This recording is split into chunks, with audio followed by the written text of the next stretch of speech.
નમસ્કાર મિત્રો, કચ્છના અખાતની બંને બાજુના વિસ્તારો તારીખ 19ના રોજ જામનગર, દ્વારકા, પોરબંદર, કચ્છ તેમજ મોરબી જિલ્લામાં ઘણા વિસ્તારોમાં છૂટાછવાયા માવઠાના ઝાપટા જોવા મળશે. મિત્રો, મોટા સમાચાર. અત્યારે શું પરિસ્થિતિ છે, લેટેસ્ટ અપડેટ જાણવા માટે વિડીયો પૂરો જોવા વિનંતી.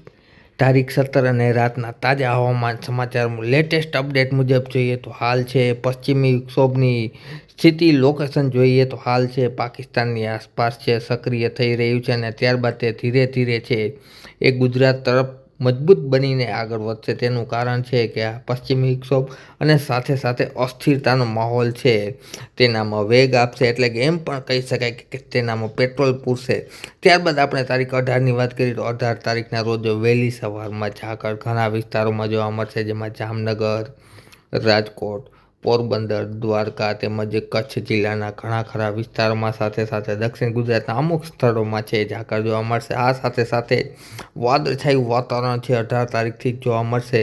આવતીકાલે સવારના 9થી 10 વાગ્યાની આસપાસ છે એ જૂનાગઢમાં, આ ઉપરાંત રાજકોટમાં તેમજ મોરબીમાં, દ્વારકામાં, જામનગરમાં તેમજ કચ્છ વિસ્તારમાં છે એ વાદળછાયું વાતાવરણ જોવા મળશે અને કચ્છ પાકિસ્તાન બોર્ડરની આસપાસ ઝાપટાની શરૂઆત આવતીકાલે સવારથી થતી જોવા મળશે. મિત્રો, ત્યારબાદ 18 તારીખ અને બપોરના તાજા હવામાન સમાચાર જોઈએ તો કચ્છ વિસ્તારમાં ઘણા ખરા વિસ્તારોમાં છે એ છાંટાછૂટી જોવા મળશે અને અમુક વિસ્તારોમાં છે એ છૂટાછવાયા ઝાપટા પણ જોવા મળશે, જેમાં ખાસ કરીને ખાવડા, ગાંધીધામ, નલિયા વિસ્તારમાં, ખાસ કરીને બોર્ડર આસપાસના વિસ્તારમાં ઝાપટાનું પ્રમાણ છે એ 18 તારીખના રોજ વધુ રહેશે. આ તરફ સૌરાષ્ટ્રની વાત કરીએ તો જામનગર અને જૂનાગઢની આસપાસ વાદળછાયું વાતાવરણ અને અમુક વિસ્તારોમાં 18 તારીખના રોજ છે એ છાંટાછૂટી જોવા મળશે. મિત્રો, 18 તારીખ સાંજના સમયે ભાવનગર તેમજ અમરેલી, આ સાથે સાથે બોટાદ, જસદણ આસપાસના વિસ્તારોમાં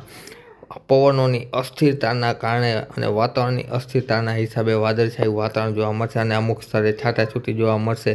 પરંતુ માવઠાની મુખ્ય અસર છે 19 તારીખના રોજ જોવાની છે. મિત્રો, 19 તારીખના રોજ છે એ ખાસ તો કચ્છના ઘણા ખરા વિસ્તારોમાં છે એ છાંટાછૂટી, વાદળછાયું વાતાવરણ અને અમુક વિસ્તારોમાં છે એ ભારે ઝાપટા જોવા મળશે. અને મિત્રો, સાથે સાથે નવાઈની વાત તો એ પણ છે કે અમુક વિસ્તારમાં કરા સાથે પણ વરસાદ છે એ પડી શકે છે. મિત્રો, કારણ કે અત્યારે અસ્થિરતાનો માહોલ વધુ જોવા મળતો હોય છે, એના હિસાબે અમુક વિસ્તારોમાં ખાસ કરીને કચ્છના વિસ્તારોમાં માહોલ છે અસ્થિરતાનો વધારે હોવાથી કરા પણ પડી શકે છે. આ તરફ વાત કરીએ 19 તારીખ બપોરના તાજા હવામાન સમાચાર જોઈએ તો ખાસ કરીને કચ્છ જિલ્લામાં ગાંધીધામ, મોરબી તેમજ જામનગર, આ ઉપરાંત વાત કરીએ તો દ્વારકા વિસ્તાર, સાથે સાથે રાજકોટ, ભાણવડ, ગોંડલ, ચોટીલા, સુરેન્દ્રનગર, બોટાદ વિસ્તારમાં છૂટાછવાયા વિસ્તારમાં ઝાપટા જોવા મળશે. મિત્રો, આ તરફ ઉત્તર ગુજરાત પણ બાકી નહીં રહે.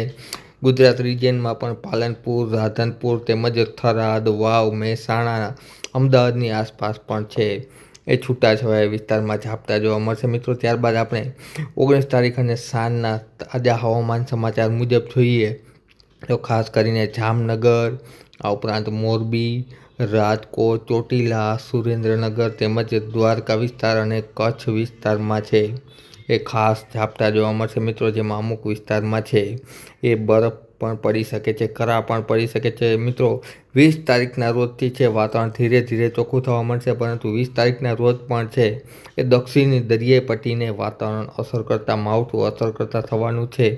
તેને લગતી મહત્ત્વની અપડેટ છે એ આવતીકાલે તમારી સમક્ષ રજૂ કરીશ. માટે વિડીયો પૂરો જોઈ અને ચેનલને લાઇક તેમજ સબસ્ક્રાઈબ કરી દેજો. મિત્રો, વિડીયો જોવા બદલ ખૂબ ખૂબ આભાર.